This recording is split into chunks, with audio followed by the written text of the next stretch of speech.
এইটা আমি যেদিনই বানাবো আমার জামাই বলবে তোমার মতো করে এত মজা করে এই ভর্তাটা আর কেউ বানাতে পারবে না। আমি গ্যারান্টি দিয়ে বলছি এত মজা হয় তোমার হাতের এই ভর্তাটা। আজকে বানিয়েছিলাম আমার জামাইয়ের পছন্দের টাকি মাছের ভর্তা। এই ভর্তাটা এত বেশি পছন্দ করে ও খেতে, তো বাসায় যখনই আসে বাজারে গিয়ে এরকম একদম তরতাজা টাকিগুলো ধরে নিয়ে আসে। আমাদের বাংলাদেশে কিন্তু এই মাছের নাম টাকি মাছ, তো কলকাতাতে এই মাছটাকে যেন কি মাছ বলে আমার এই মুহূর্তে মনে পড়ছে না। যাই হোক, তারা কিন্তু আবার টাকি মাছ বলে চিনে না। তো আমাদের বাংলাদেশেও এক এক জেলায় এক এক নাম থাকতে পারে, তবে আমাদের মানিকগঞ্জ বা সাভারের এদিকে এটাকে টাকি মাছই বলে। দেখি আপনারা চিনে নেবেন। তো এই মাছের ভর্তাটা কিন্তু অনেক বেশি মজার। তো আমার জামাই যেহেতু খেতে পছন্দ করে, আর আজকে সকালবেলা বাজার থেকে নিয়ে আসছে একদম তাজা তাজা কিছু টাকি, তো সেগুলো আমি মাথার দিকটা ফেলে দিয়ে এরপরে শুধুমাত্র বডিটা ঠিক এইভাবে কেটে কুটে পরিষ্কার করে নিয়েছি। মাথার দিকটা ফেলে না, মাথার দিকটাও সুন্দর করে প্রসেসিং করে ওইটা দিয়ে আপনারা তরকারি রান্না করে খেতে পারবেন, লাউ টাও বাজে যেভাবে খেতে পছন্দ করেন।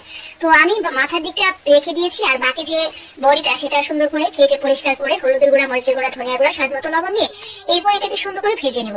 ভাজাটা যেন খুব ফাইন ভাজা হয় ঠিক সেইভাবে ভেজে নিতে হবে। এরপরে এখানে দিয়ে দিতে হবে একটু আদা কুচি, রসুনের কোয়া বেশ কয়েকটা, সাথে পেঁয়াজ পরিমাণ মতো, আর ঝাল অনুসারে কাঁচামরিচ। এরপরে মাছটা একপাশে রেখে সবকিছু আমরা মাছের সাথে ঠিক এইভাবে ভেজে নেব। মাছের সাথে সবকিছু একসাথে একটু নেড়ে চেড়ে মিশিয়ে নেবেন। এতে করে রসুনের যে সুন্দর একটা ফ্লেভার সেটা কিন্তু মাছের সাথে চলে যাবে। এতেও কিন্তু টেস্ট বাড়ার একটা উপায় আছে। তো এরপরে আমি এখানে অল্প একটু ধনিয়া পাতা দিয়ে সামান্য একটু নেড়ে চেড়ে এটাকে একটু হালকা আনিয়ে দিয়ে নিলাম।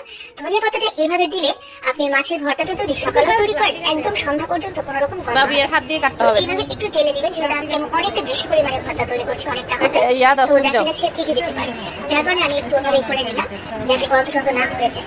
তো এরপরে আমি দেখেন মাছের মধ্যে যে কাঁটাটা সেটা যতটুকু বাঁচা যায় সেটা বেছে ফেলে দিয়ে এরপরে মাছটাকে সুন্দর করে পাটা বেটে নিয়েছি। এরপরে বাকি যে মশলাপাতিগুলো ছিল মানে রসুন, কাঁচামরিচ, পেঁয়াজ, তো সবকিছু বেটে একদম মিহি করে নেব। তো সবকিছু বেটে মিহি করে নিয়ে মাছের সাথে মিশিয়ে নেব।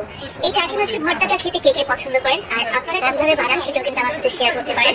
আর আমি এই ভর্তাটা আসলে বেশি টেস্ট লাগার যে কারণটা সেটা হলো একটু আদা কুচি। অবশ্যই টাকি মাছের ভর্তা বানালে সামান্য একটু আদা কুচি দিয়ে দিবেন আর রসুনের পরিমাণটা একটু বেশি করে দিবেন। এতে দেখবেন টেস্টের অনেক পার্থক্য হয়। অনেকেই আছে এই আদা কুচিটা বাদ দিয়ে তৈরি করেন, তো যারা বাদ দিয়ে তৈরি করেন তাদেরও ভালো হয়, বলবো না খারাপ হয়, সেটা অনেক মজার।